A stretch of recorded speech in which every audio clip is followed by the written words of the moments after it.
আসসালামু আলাইকুম। আবার এসে গেছি আপনাদের মাঝে। আজকের আপনাদেরকে দেখাবো মুরগিকে বৃষ্টির মধ্যে বৃষ্টি থেকে ভিজা থেকে রক্ষার জন্য উপায়।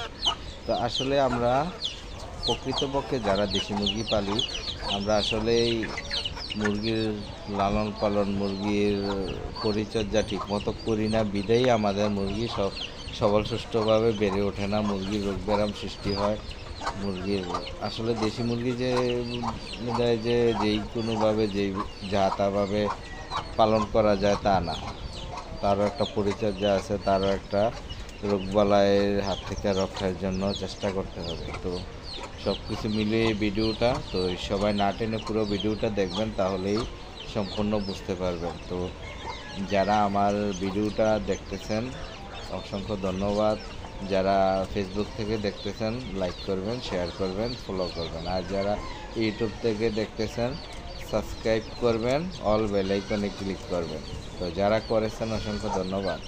তো প্রতিনিয়ত যারা আমার ভিডিও দেখে থাকেন তাদেরকে আমি অসংখ্য ধন্যবাদ জানাই। তো আজকে এই যে আমার এই মুরগির ঘরটা, আসলে ঘরটা আমার একটা ইটের ওপর ছিল, একটা ইট ছিল, প্রত্যেকটা পায়ের নিচে একটা ইট ছিল।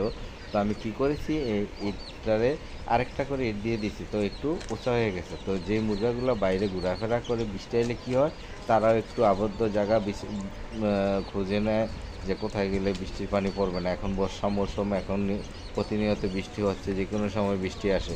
তো বৃষ্টি আসলেই ঘরটার নিচে ঢুকে চলে যায়, আর যাইয়া বৃষ্টি থেকে রক্ষা পায়।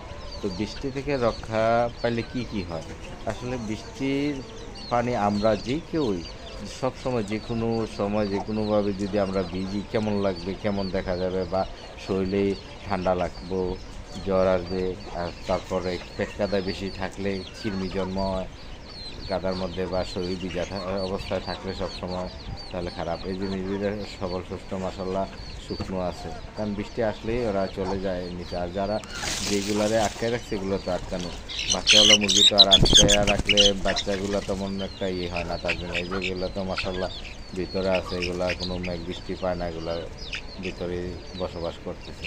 আর যেগুলো নাকি নিচে এই খোলা অবস্থায়, ওগুলা আশ্রয় নেওয়ার জন্য আমি এই ঘরটার একটু ওষা করে দিয়েছি। তো এটাই খেয়াল রাখতে হবে আমাদের, আসলে রোগবালাই থেকে রক্ষার জন্য যেই সময়টা যা করার প্রয়োজন তাই করতে হবে।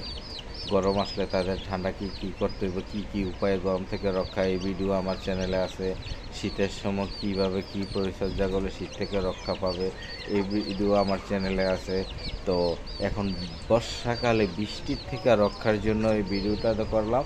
আর যারা এইভাবে না পারেন, তারা হয়তো কিছু একটা দিয়ে রাখবেন, যে কোনো একটা সাইডে একটু প্লাস্টিকের বা কোনো কিছু দিয়া চারটা খুঁটি বসায়া একটু আবদ্ধ অবস্থায় রাখবেন। তাহলে কি হয়, মুরগিটা বৃষ্টি মিষ্টি আসলে সবসময় দূরে যায়, ওই জায়গায় আশ্রয় নেয়। মুরগি কিন্তু বৃষ্টি আসলে দিনের বেলা ঘরে ঢুকতে চায় না। তো নতুন কোনো জায়গা যেখানে বৃষ্টি না পড়ে এরকম জায়গা খোঁজে। আর যদি না পায় কী করে, মুরগিটা নিজেই বিছে বাচ্চাগুলারে পাখার নিচে নিয়ে যায়। কিন্তু মুরগিটা তো অসুস্থ হইতেছে, মুরগিটা তো বিজতেছে, মুরগিটা তো রোগবালাই প্রতিরোধ ক্ষমতাটা কমে যাচ্ছে, তার জন্য এই ব্যবস্থা। তো আমরা আসলে যারাই দেশি মুরগি পালি সবাই চেষ্টা করব, তাহলে মুরগি সবল সুস্থ থাকবে। সবাই ভালো থাকবেন। ওকে, আল্লাহ হাফেজ।